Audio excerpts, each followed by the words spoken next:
It is with sheer delight we are joined by one of the most powerful content creators of today, Indrani Ray. Welcome to you at Reelin Presents SAHM On Screen in association with Filmy Show Me, Lotus Visual, and Mava. Thank you for having me, and thank you so much, Anuj. Really appreciate this. Wonderful.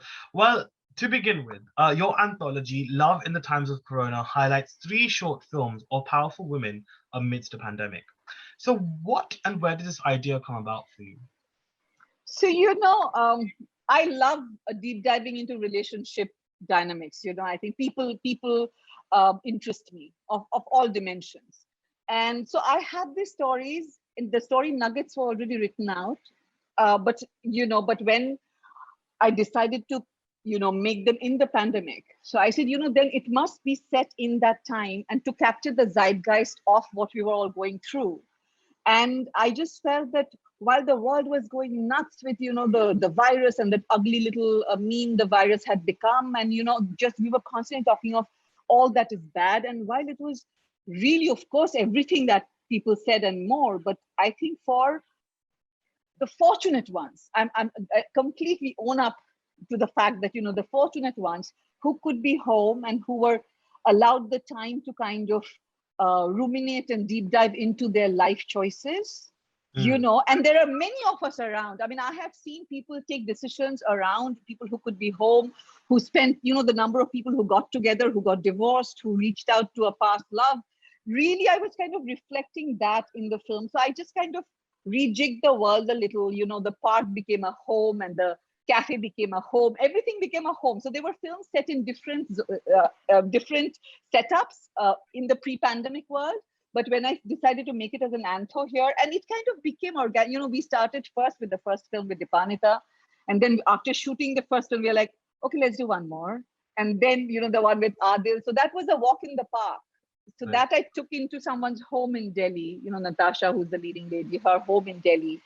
So that is how it kind of just fell into place and aligned really well. And, I think emotions and love and relationships, they're timeless conversations, Indeed. um, and the pandemic just added its color to it. Like, I think it afforded us a certain daring maybe, which otherwise we wouldn't have, so I think that is where it came from, that it just kind of made you think that it's only one life, let's just go and live it, so that is where it was coming from. Very true. And I think I love that spirit. And I think that's something which we all here can relate very strongly with. But again, what really fascinates me is that the stories are very powerful. And you have explored layered relationships through a somewhat dysfunctional gaze, perhaps with the exception of Tea and a Rose. So how tough was it for you to balance these heavy subjects through a short storytelling duration? I think interestingly, to me, I don't look at the duration as something that either is a plus or a minus. I'm telling a story. Let the story find its kind of length. And I think because I am from advertising, brevity also comes a little easy to me because that is something I have worked with.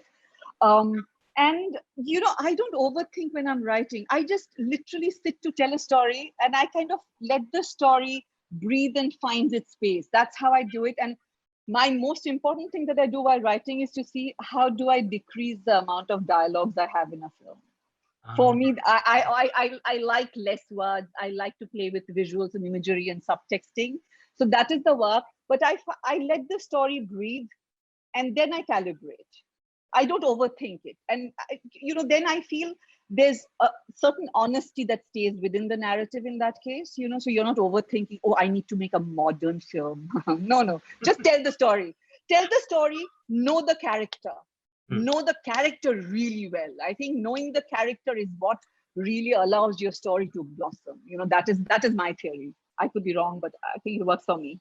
Very true. And I think show and not tell rather, is a very fundamental skill, I think, for any filmmaker to have. And I think we've had great, directors in the past, of course, like legends like Satyajit Ray, who have really mastered that skill. And again, it's great to sort of hear your experience on that aspect.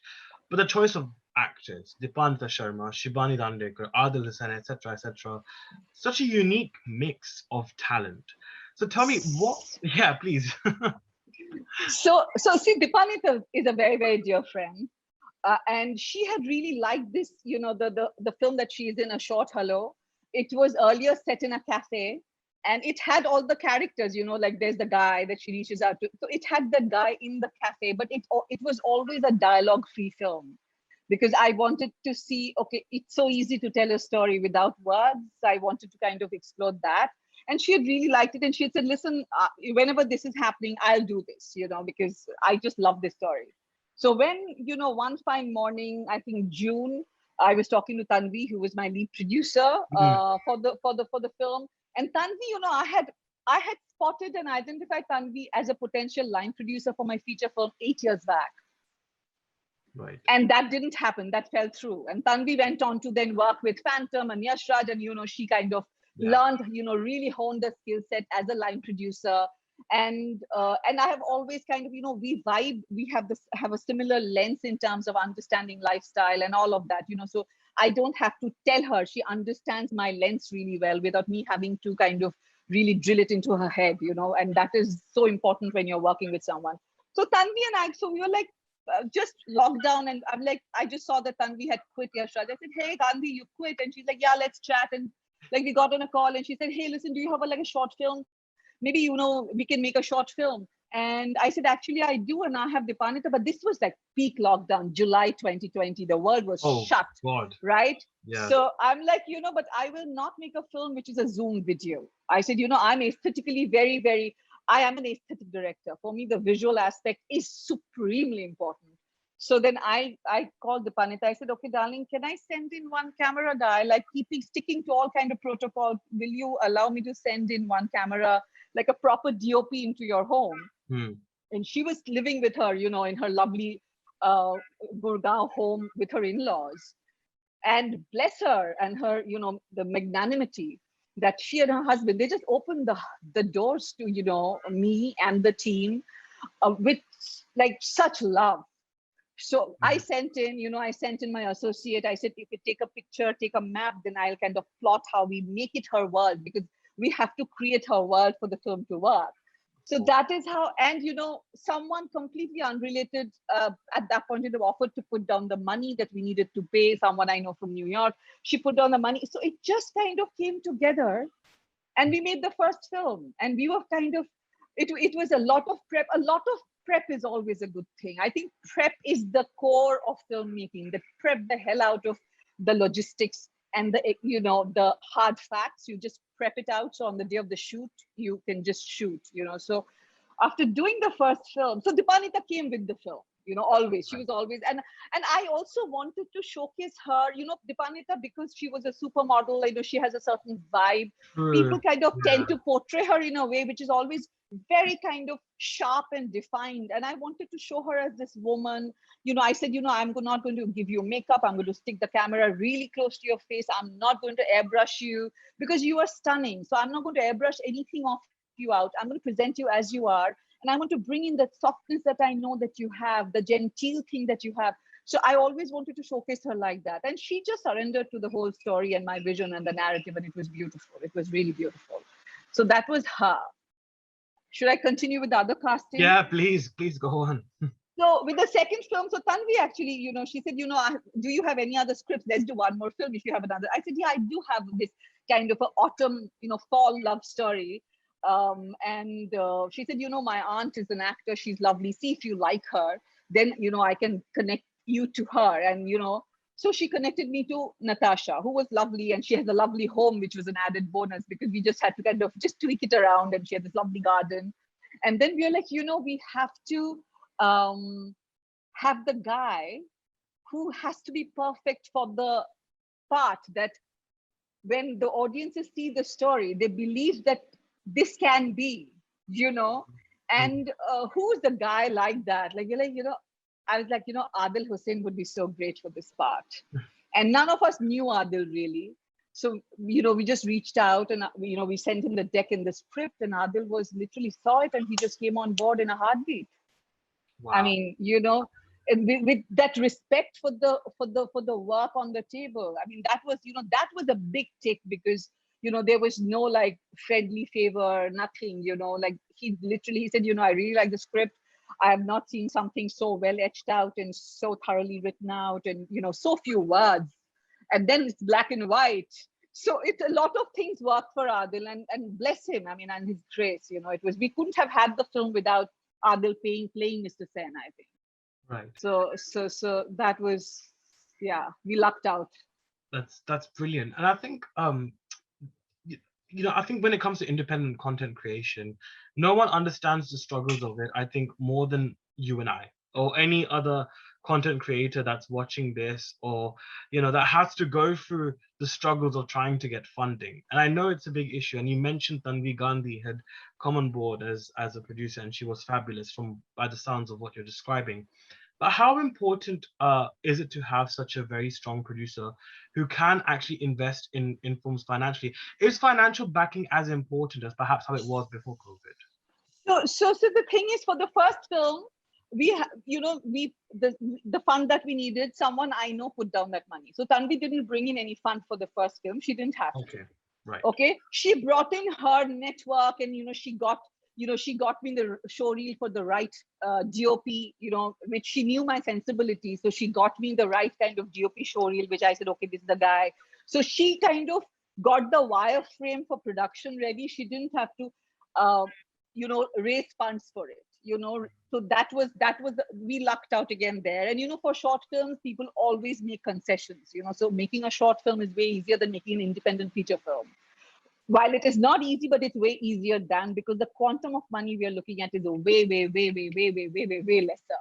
So for the second film, she kind of, then, because, we had done the first film, which was great. And, she was also excited, and she had her own people where whatever cash flow we needed, she kind of dug into her friends and family well and raised that fund for the next two films.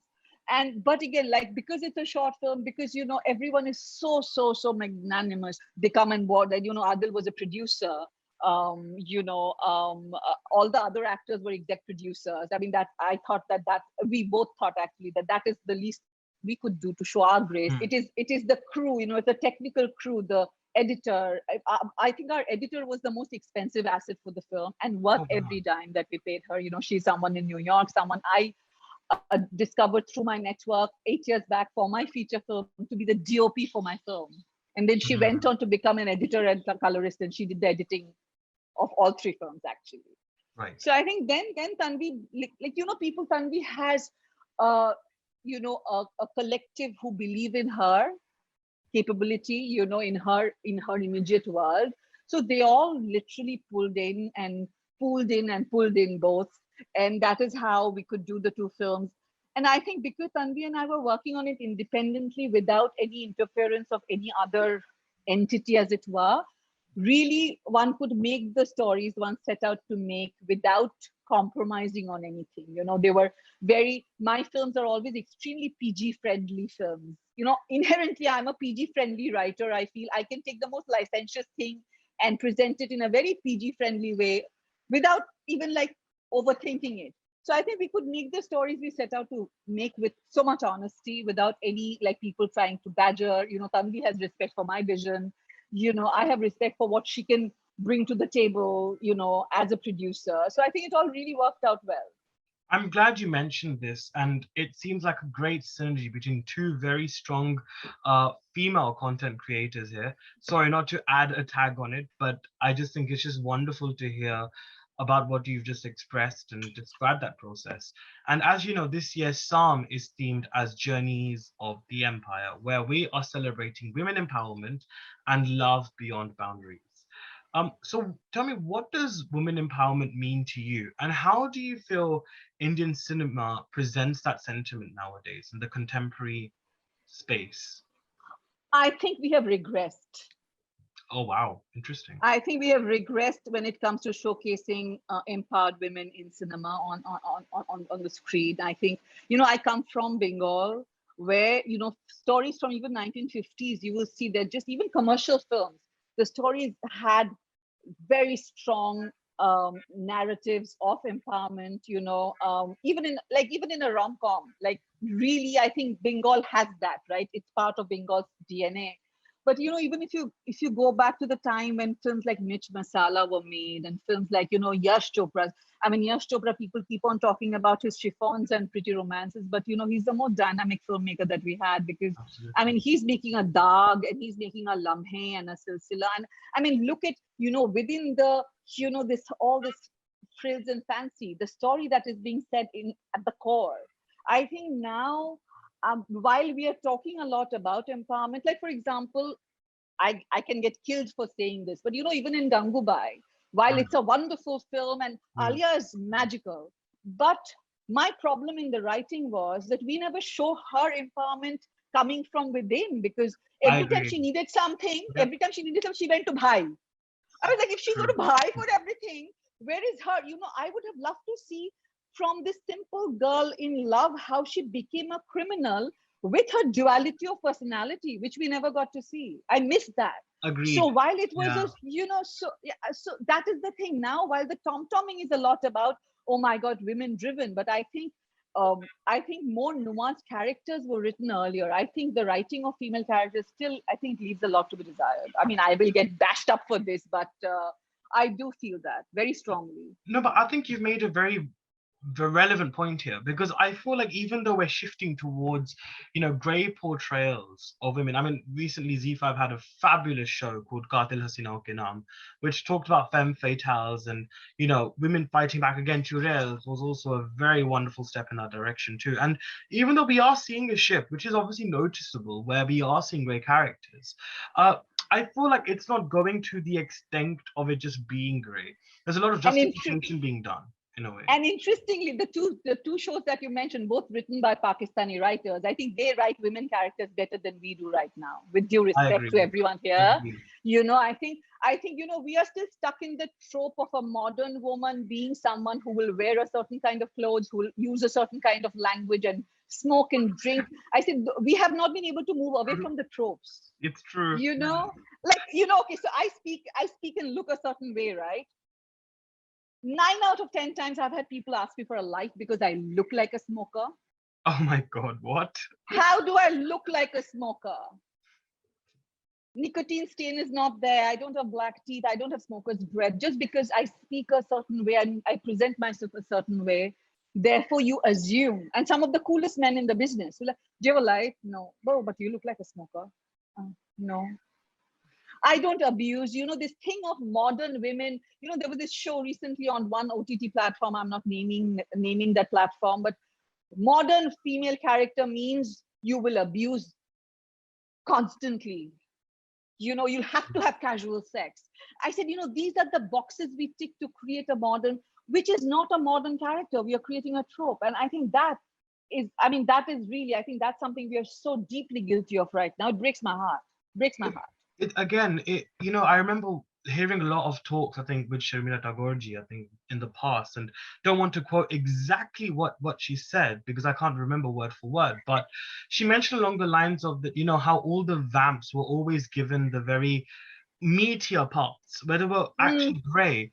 But it almost seems like that stereotype has, in a way, continued, but the style of narrative has changed around the yes. greyness of characters. Would you agree as well with that? I think so. I think so. But I just feel that, up until I think the Yash Chopra generation, Guru Dutt, Yash Chopra, up until that, they were not exploiting things. They were telling stories, and they would write characters with a certain kind of, um, uh, with a so I don't know what to say. I think a little more regard and respect for the characters, and they were not trying to tick any boxes. They were just telling stories, Yeah. right?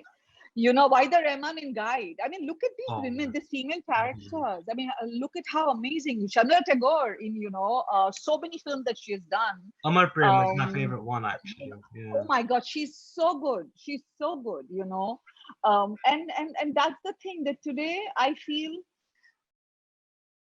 writing can be so much better. Writing is a big problem for me. Right. I mean, speaking of problems, but speaking of, I guess, sort of ideologies, there's often that notion of women telling women's stories. In fact, we had spoken about this in the panel discussion that I did for International Women's Day, where you and Tanvi were actually a part of. And it was very interesting to hear the different responses to that.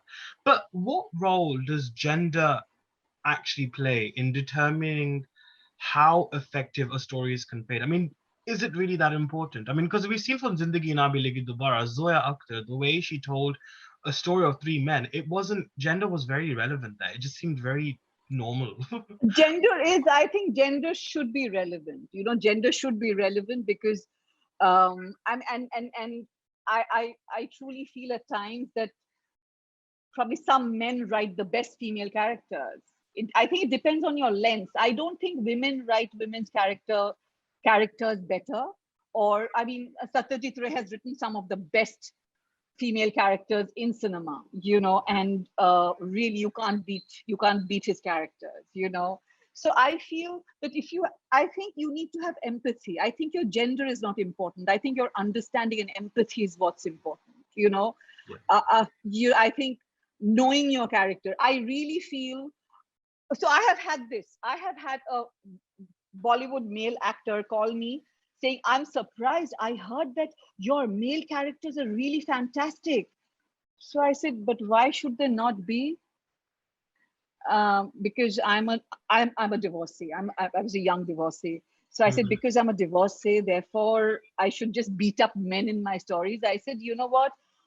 That is just such a cliche, because you need to respect your characters, gender agnostic. You're telling a story, respect your characters. I think my male character in my rom-com is actually the most like characters of all the characters in the story. you Right. know I said, because if I can't respect the character I'm writing, I'll never write it well. Right. So respect, empathy, understanding. Mm. Gender is not important. These three things. That's why Zoya, I think, did a fantastic job with the three male characters in her film, because she has a great father, brother, grown up in that. Understanding is there. So you're like kind of funneling that into your writing. I do that. I funnel people I know into my writing, and I know some great men and great women. So it's Mm. very easy to funnel that into my characters. I think that respect, empathy, understanding, intent to tell a story properly. And going by what you said about the Bollywood actor calling you, it almost seems like it's a cerebral change, which again has to happen. Because I always find this very fascinating, Indrani, because people say film mirrors society and vice versa. But I do also feel like sometimes, a change in film can really start major, major discussions, as we've seen in recent times as well. So again, where do you stand on that whole debate? It's almost like a chicken and egg debate. You just can't win it. But I think a film a film cannot be a game changer, because changing the game is, you really need to dig so deep into a problem or a scenario. But I think a film, because of its vast reach, can definitely be a conversation starter. But where it goes beyond the conversation is up to us. I think I don't know if a film can trigger it can kind of set off something, but it's up to us to then figure out where we go from there. It can be a conversation starter for sure, but it cannot handedly change something. It can start the conversation, and then the debate will happen. Okay, like, of course, I know when Ek Duje Ke Liye released that film with Kamla Hassan and Ratya of Agnihotri back in course, the day, yeah, yeah, it kind of triggered this whole suicide thing, right? Death yeah. by Mhm. suicide thing. Okay, please edit this out if you have to. But it had that influence in that moment in a certain section of or with a certain section of the audiences. But I really don't see a film can single-handedly. It can be part of a larger conversation and trigger something, but it cannot change things. It cannot change things. What do you agree with me? Yeah, no, absolutely. And I think even when I interviewed Tapsi when Thappad had released, I think she also said that to put an onus on a film to change films is not very, very easy. No, I mean, in a country of 1.3 billion, and and people are steeped in all kinds of prejudices and all of that growing up, so you can nudge, and then it's left to society and gentry to Mhm. figure out where they go from there. So yeah, film cannot, yeah, too Yeah, much and I'm responsibility. really glad you mentioned this, and I think this really does tie in very well with what Sam is dealing with about journeys of the empire. And I do also feel that the reason why we have this is because, see, India has suffered so much atrocity over the years. Foreign conquerors. We've suffered the most brutal massacres in our land. I mean, 1947 was the most, the Yeah. amount of bloodshed that was spilt there. And I do kind of feel like this whole divide and rule mindset has really evolved over time, and it's really stuck with us. And it's almost like we're trying to overcome this history of abuse that the country has faced. And I think both the countries, actually, India, Pakistan, and all its neighboring countries, really, because we were all one. I think this is what needs to change. I think it's that whole, It, it's that unity aspect, ekta ka aspect needs to happen. it's very, it's very interesting you said this, because I also believe this, especially since you mentioned India and Pakistan. And of course there are many people I know who had to come this side with the partition. They have left something behind, and there's a lot of bitterness, there's a lot of sadness, there's a lot. But I also say this, that for us to forge ahead stronger, we need to have a perspective and not carry the baggage with us forward. We have to have True. a Yes. perspective, because the acts were act of that time, that climate, that particular zeitgeist. So the whole thing of us today being, if we are being educated, we are being exposed to a certain world, also is to understand. I think, it always, for me, boils down to empathy at one level, whether it is understanding what's happening out there or writing. I feel we are actually, when I talk to anyone in Pakistan, there's so much of similarity, right? And I feel that, the thing is, we have to have a perspective. I have, we have had like religion based violences in my family. I said, but I have to have a perspective and context. Context is so important. You can't carry the baggage with its bitterness. It's probably easier said than done, but it's something that we need to constantly work on. That only then we can forge and become a stronger entity at the end of the day. Because while not forgetting what has happened in the past, but I think the whole point of education is also that it allows us to take a step back and say, this happened, not good, but does not make the current person standing across me or sitting from across me a bad person because of his religion. Right. Does not, because bad people exist everywhere. It is not, So I think that is something that we need to understand, that for solidarity and becoming a stronger entity, as it were, stronger South Asian entity, as it were, because there's so much to be proud about and tom-tom about and collaborate about. And there's just so much there that you just need to have that, that empathy. And again, I use the word empathy a lot, Understanding. Exactly. And and, yeah. Yeah. No, go on, go on. so, Mm. no, that's what I feel, that I see a lot of my friends, they're like, the mention of a certain area would kind of really get them all riled up. And I'm like, if we keep on looking back, we can never look forward. I mean, I'm sounding like a psych post-it pop-up, but I truly believe it. Like, okay, so I'm divorced. I'm using myself as an example. I'm divorced, right? So people would tell me, but you don't. When I was going through it, you don't look like a divorcee. I said, what does a divorcee look I like? look like, I know. I said, I said, I think a divorce is a privilege, because not everyone has the option of a divorce. I Right. said, so you have made a wrong choice. It does not make the person also bad. I was not married to a bad guy. We were just not suited together as a couple. I always say that. I said, so I realized it is not working out. I walked away. It's a privilege. Hmm. And it gives me a second shot at life. So what do I look like if I'm going through a divorce? I don't understand so it's similarly, you need to have a context for everything that one is going through in life, without instantly, broad brush stroking it in some dire light. I think while it may take some doing, it needs some work, but I think if the intent is there, the work will follow, Very if I'm true. making sense. Absolutely. And I think that's why it's great to see collaborations like Jurels and like Qatil Hasna Kanam, like I mentioned. It's a great step towards that direction. I'd love to work with Pakistan creative people, because I Yeah. absolutely love their respect for the craft.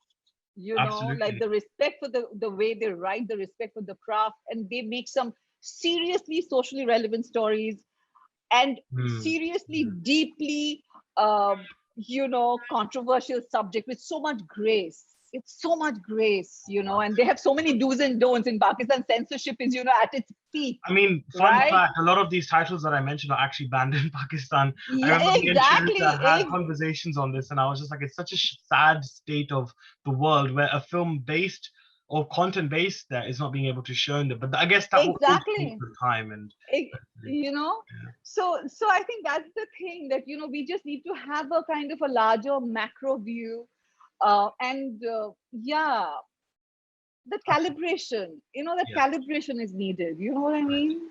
right. So I think on a final note, Indrani, you know, it's sad and heartening at the same time that tragedy unites us as humans. It's a very weird way to describe it, but I thought the pandemic has in a way done that. It's brought the world a lot more close. The fact that you and I are having this discussion uh, is a testament to that as well. And obviously, it's had, the COVID-19 has had a major impact on the way films are created and consumed.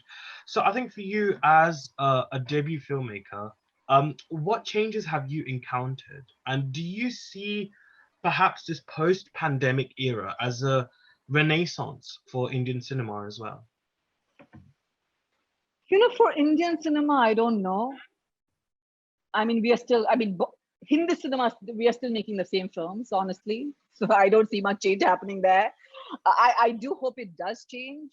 I think what I have learned, and what for me the learning was that, which is something that I believed in any which way, that, keep the team small, because, we have this habit of large crew, lots of people, not needed. Short Hello, I made with a crew, on ground crew of 2 people, my DOP and my associate on ground, and the spot boy was Dipanita's household help. Okay. Wow. Tiana Rose, we had a 5-member crew because it had dialogue and sound and all of that. So literally just 5 people. So I think we waste a lot. I think it should have made people conscious of the waste, that you can really keep the crew a little micro, put in money where you need it, right? Mhm. So, and again, like I said, for me, again, coming from advertising, I believe in prepping from the get-go. That really came in handy for me while making the films, because I was all about prep, prep, prep, prep, prep. Mhm. And knowing the film, I think it's important to know the film that you're making in all its aspects. Mhm. I think that was something that really helped me. That knowing the story you're telling, knowing the film that you're telling, knowing the tonality you want across every dimension of the story, whether it's music, whether it's silence, whether it's all of that, you just need to, I think, prepping, knowing the story you're telling, it kind of just reaffirmed that, because till then all of it was theory for me. I kind of practiced my theories, and I realized my theories are pretty much on point, thankfully. And the storytelling in Bollywood, it hasn't changed. In other parts of the world, um, Yeah, I not mean, in a very deeply intensive way. I don't see a. Have you seen a yeah, I massive mean, change? I would like to think so. I would like to think so. I mean, the fact that, for example, in Hindi cinema, I mean, I personally, I know a lot of people might not have liked the film, but I'm glad that we're seeing socially relevant films. Like, of course, I mean, I really like the Kashmir Files. I thought that was a very well-made film. Um, and even Gehraiyan, for that same matter, as See, well. but You know, the pandemic had nothing to do with that story yeah, being told. The true. pandemic didn't But impact the I story. feel, but I feel like it's awakened a certain creativity in people. See, I mean, we talk about the South influx, but then again, South Indian films have always been creative and very open and fearless, right? So you're right, actually, in a way, it perhaps isn't to do with the pandemic. No, but the point you are making actually probably is also this, that it is affording people the kind of daring that a Karan Johar is making a Yes, film like Gehraya, true. because it can be released on OTT. It is the Exactly. OTT, rather than the pandemic, it is the OTT platform that is affording makers a certain amount of, daring, as it were, Mhm. to push the envelope. Yes, that is happening. Yes, absolutely, I absolutely. I I mean, a love Deepika Padukone film. very amazing, and honestly one of her best performances till date, a milestone Yeah, performance. she was very good. Did not love the film. I had lots of issues with the film, which I should discuss with you off camera. That's a But very I thought different she was, discussion. but I thought Yeah. she was very good. Ananya was, I thought also actually, Ananya I think played her part also very well. You know, the character that she was playing, she was surprisingly watchable for me. Mhm. So yeah, I think the girls were very good in Geraya. And I think also, just to kind of round that point up, I think like you mentioned, rightly mentioned, I think it's also that security of having OTT platforms, you know. I mean, for you, I mean, for your anthology short films as well, you had, it was selected in Boot Select as well as part of the festival. I think that they, Yeah, and like someone mentioned actually, that literally my last film was in post production, so it just came out and went into the festival. Someone said, "Do you realize it never happens with short films that they got picked up while they were still in production, and your last film literally you wrap post and you send it for the release." So it was not like, you know, there for like months and months and months. It was really, we shot 3 films in 6 months, 3 films in 6 months, and wow. then we released it. Yeah, so it was quite wonderful. Absolutely. And I think that's what the pandemic has done. It's reaffirmed and strengthened the idea of grassroots filmmaking and making films beyond financial backing, and you know, you know, Absolutely. basically Atmanirbhar Banna in terms of uh, just to you know, add I that think to absolutely, and I think the intent is to tell the story, and you are able to tell the story the way you want to tell it, because of it. all these variations that we have. We can, all the verticals that we can actually explore today. Yeah. So that is yeah. So that is of course very very interesting, which is about the OTT platforms. Yes, yes. Wonderful. Well, look, I think more power to you, Indrani, and huge Thank you. congratulations on Love in the Times of Corona. I think it's a milestone film, I think, in many ways, because see, Thank what we you. witnessed is history. You know, at some we're, you know, remembering history and the historical aspects that have made us today, and at some point in the future people will look back and say, hey, there was a fresh filmmaker who's actually made a film about romance during the During, corona yeah. times. And I think that itself is such a huge thing. I think, sorry, on the closing thing, you know, Times of India, while it reviewed the films very well, they said, you know, it's a sanitized depiction of the past. I said, it is not a sanitized depiction. It is a depiction of the first world. Right. It's not sanitized because, you know, Yeah. okay, it is not talking the migrant worker, absolutely. But it is what it is. But yes, and all the 3 films, Anuj, on the closing note, they're all set in the time and shot in the time exactly in real time. So it is set in July, August 2020. So every film captures exactly what is going on out there vis-a-vis the vaccine, vis-a-vis the lockdown. So it kind of really captures the zeitgeist at a subtextual level, Mhm. exactly like so. Every single film, they're all set in real time. So Right. that was kind of exciting. Yeah. Absolutely. Well, look, a milestone, celebrating a milestone here at SAHM. So I think we're very, very glad and delighted to have you and being able to show the films as well as part of our program. So thank you so much, Indrani, for joining us at SAHM On Screen, and cannot wait to catch up with you super soon again, and look forward to seeing some more incredible work from you as well in the future. Thank you. Thank you so much. And thank you for having me. It's like really an honor and privilege. I'm just beyond flattered and beyond happy to have my films being showcased there. You know, it is just, yeah, it just feels so wonderful to be appreciated. That's how, why you make films. So thank you, thank you, thank you for having me.